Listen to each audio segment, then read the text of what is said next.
Hello সবাইকে, কেমন আছো সবাই? চলে এসেছি আবারও ছোট্ট একটা ভিডিও নিয়ে। সকালটা শুরু করেছিলাম চকচকে দুখানা ইলিশ মাছ দিয়ে। বহুদিন পর পেয়েছিলাম মাছগুলো। এর মধ্যে আবার একটা বাবুর বন্ধুকে পাঠিয়ে দিতে হয়েছিল কেটে ভেজে।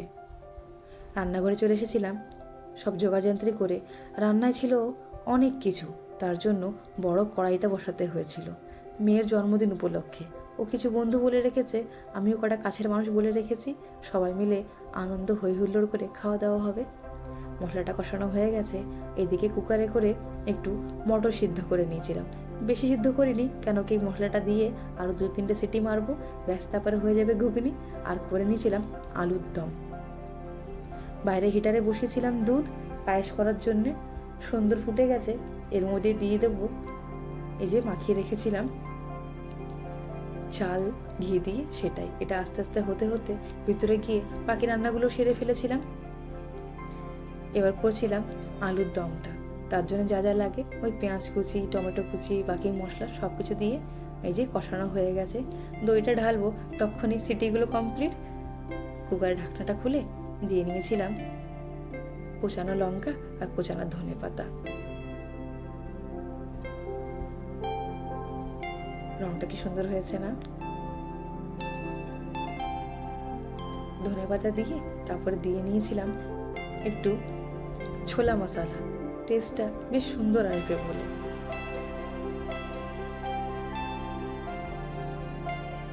এক হাতে ফোন নিয়ে ভিডিও করা আর এক হাতে এভাবে রান্না করা, কি যে সমস্যার, প্রচণ্ডই সমস্যা হয়। ফোন পড়ে গেল নাকি সেই ভয় করে। রান্নায় ঠিক মতো সব কিছু দিলাম কিনা সেটাও চিন্তা হয়।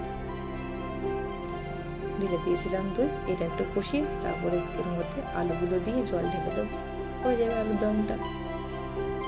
একা হাতে সব কিছু করা তো খুব কষ্ট হয়ে যায়, রান্না বান্না ঘর সামলানো। এই যে হয়ে গেছে। এবার এর মধ্যে দিয়ে দিয়েছিলাম ধনেপাতা কুচানো আর গরম মশলা। সুন্দর একটা গন্ধ উঠেছিল। ব্যাস রাত্রেবেলা করে নেব কটা লুচি আর ফ্রাইড রাইস। এই যে হয়ে গেছে ঘুগনি, এদিকে সুন্দর রং হয়েছে। আর এদিকে এই যে কড়াইতে আলুর দম, এটাও সুন্দর রং হয়েছে। ঢাকনাটা খুলতে এত ভালো গন্ধ দিচ্ছিল। আর এখানে এই যে পায়েসটা। রাত্রেবেলা খালি এই দুটো বাকি, যে বললাম ফ্রাইড রাইস আর লুচি। এটা আমার ছোট্ট রান্নাঘর। সবার হয়তো স্বপ্নের রান্নাঘর থাকে, অনেক সুন্দর। কি কিচেন যেন বলে ওটাকে, বেশ বলতে পারছি না, কিন্তু আমার এই ছোট্ট একটা রান্নাঘরেই আমি খুব খুশি। ছাদের উপরে তখন 5:30 বাজে। কেমন মেঘটা করেছিল। আমার মেয়ের জন্মদিনে প্রত্যেকবারই বৃষ্টি হয়, আর বৃষ্টি হয়েছিল। বিকেলবেলা সবাই মিলে একটু সাজিয়ে গুছিয়ে নিয়েছিল। ও বলেছিল মা আরও কিছু করবো। আমি বললাম বেশি কিছু করতে হবে না বাবা, বৃষ্টি বর্ষার দিন না, তার জন্যে। আবার তো বৃষ্টিটা জোরে পড়লে ঘর দিয়ে জল পড়বে। এই যে কেকের ডাব্বাটা, এই যে সব সেজে গুজে রেডি। দুই ভাই বোনে এত বদমাশি করছিল। এবার কেক কাটবে। এসেছিল ওর বন্ধুরা, মানে বান্ধবীরা, সঙ্গে তাদের দুটো বোনও এসেছিল। খুব তাড়াতাড়ি করে সব কিছু সারা হয়েছিল, কারণ এরা একটু দূরে দূরের থেকে এসেছিল তো, খাইয়েটাই এবার বাড়ি পাঠাতে হয়েছিল, তার জন্যই।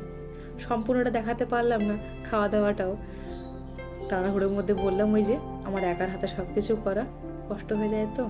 সঙ্গে আমার যাও সাহায্য করেছিল। আসি তাহলে।